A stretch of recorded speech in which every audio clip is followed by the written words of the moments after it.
The RQ-180 stealth UAV represents one of the most advanced and secretive aircraft projects in modern military aviation. Developed by Northrop Grumman for the United States Air Force, the RQ-180 is a high-altitude, long-endurance reconnaissance drone designed for intelligence, surveillance, and reconnaissance missions in contested and denied airspace. Although much of its information remains classified, the RQ-180 is believed to be the successor to the RQ-4 Global Hawk and complements the capabilities of manned aircraft such as the U-2 Dragon Lady. Its design emphasizes stealth, endurance, and global reach, giving the United States an unmatched advantage in intelligence gathering. The aircraft's shape and design are inspired by a flying wing configuration, similar to the B-2 Spirit stealth bomber, but smaller and optimized for unmanned operations. This configuration minimizes its radar cross-section, allowing it to evade advanced enemy radar systems. Advanced radar-absorbent materials and coatings are believed to be applied across its surface to further reduce detectability. The RQ-180 reportedly operates at altitudes exceeding 60,000 feet, enabling it to cover vast areas while remaining out of range of most surface-to-air missile systems.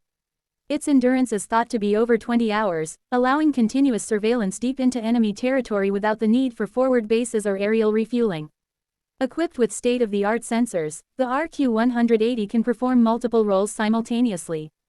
Its payload likely includes synthetic aperture radar, electro-optical and infrared sensors, and signals intelligence equipment, enabling it to gather detailed imagery and electronic data across large regions. The aircraft's advanced data link systems ensure that collected intelligence can be transmitted securely and in real time to ground control or other military assets. This makes the RQ-180 an essential component of the U.S. Air Force's intelligence network, supporting missions that demand precision, stealth, and endurance. The RQ-180 also embodies the future of aerial warfare, where unmanned systems take on increasingly critical roles.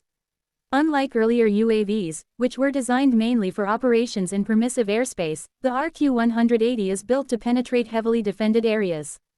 This capability allows the United States to maintain surveillance and situational awareness even against peer adversaries equipped with advanced anti-access and area denial systems. Its integration with other platforms, such as satellites and stealth fighters, enhances the overall effectiveness of U.S. military operations by providing persistent and near-invisible reconnaissance coverage. Although the U.S. Air Force has never officially confirmed the existence of the RQ-180, multiple reports and satellite imagery suggest that it has been operational since the early 2020s. Its development marks a significant step forward in the evolution of unmanned stealth technology. The RQ-180 symbolizes the shift toward autonomous, high-endurance, and survivable reconnaissance systems that can operate where traditional aircraft cannot. In the modern era of global surveillance and electronic warfare, this aircraft ensures that the United States retains its edge and intelligence dominance, proving that the skies of the future belong to stealth